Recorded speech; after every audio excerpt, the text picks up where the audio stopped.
So lads, tonight I went to see Peaky Blinders, The Immortal Man, and I really fucking enjoyed it. It probably helps that I adored the TV show. And yeah, Stephen Knight's Peaky Blinders was seminal television, if you ask me. And that's down to Cillian Murphy's performance as Tommy Shelby, the head of this notorious crime family.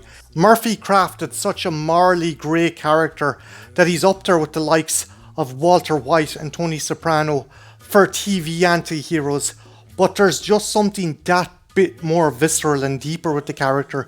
You see this incredibly contemplative individual who knows what they're doing is wrong, doesn't want to do it, but also realizes it's the only way to protect his family. And that's carried through with this movie as well.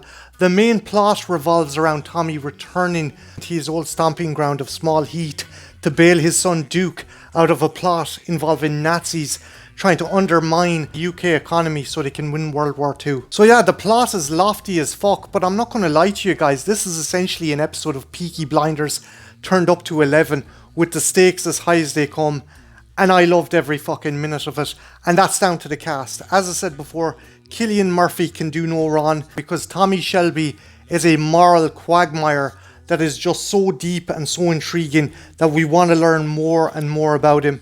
And we do in this movie.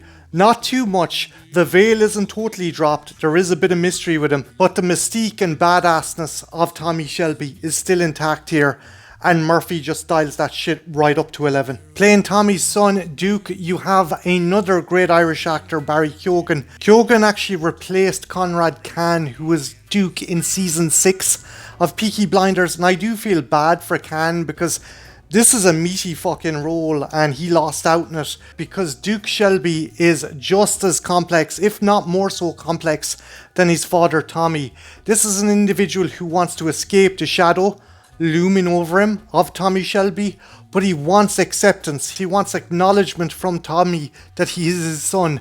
And of course, Tommy pushed him away to protect him, but as a result of his neglect, Duke is doing more rash and dangerous things to try and get attention from his father. And it's one of those classic the sins of the father is visiting the son stories, and Keoghan does such a great fucking job with this role. I do feel bad, as I said before, for Conrad, but I think Keoghan elevates this character more than he ever could. You also have some other big names playing original characters in this movie. Rebecca Ferguson plays Duke's aunt, who is conspiring against Tommy and wants to elevate Duke's status among the Peaky Blinders and the gypsy community.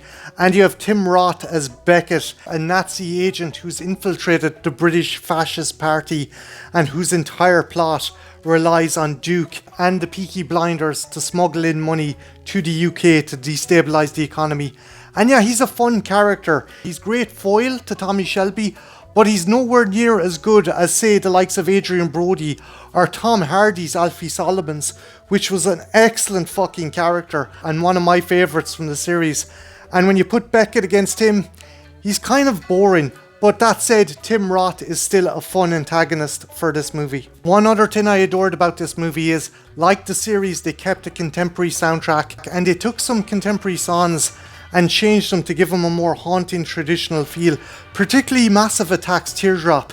That rendition for this movie was amazing. I fucking loved it. I don't really have any criticisms to cite this movie. I do think it will suffer from inaccessibility to anyone who hasn't seen the TV show. If you come sauntering in to watch this, having never watched the show, you're going to be fucking puzzled as fuck.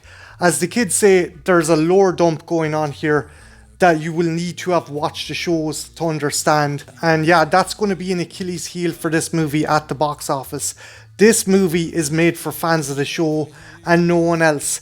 With that said, it is going to be dropped on Netflix, so that gives you a chance to go check out the TV series, then watch it when it drops on Netflix. The thing I liked as well about the opening of this movie was Cillian Murphy comes on and warns people not to give spoilers after watching the movie by order of the Peaky Blinders. I really fucking enjoyed that. I thought that was really cute and really clever. One other issue people might have with this movie as well is it takes a while to get going. We do observe Tommy Shelby in isolation, and there's some gorgeous art house shots where Tommy is contemplating his own existence, the death of his family members, and it really makes for a somber beginning to the movie, but some people may not have the patience for this opening. I loved it. I thought it was a great addition and really helps explore the character. Some people may not have the patience for it, but once that third act comes around, we're given a fuck ton of action, so don't worry, you're not going to be bored with this one. Again, I could gush about this movie till the cows come home, but all I'll say is fucking Cillian Murphy kills it in this role. He was born to play Tommy Shelby, and this is a gorgeous swan song for the TV show. So yeah guys, go check out the TV series before you check this out. And yeah, let me know if you've watched this and you're a fan of the show. And also, who's your favourite character, bar Tommy from Peaky Blinders? Let me know that in the comments below as well. My name is Martin, this has been the Trash Picture Show, and yeah, have a good one, take care, bye now.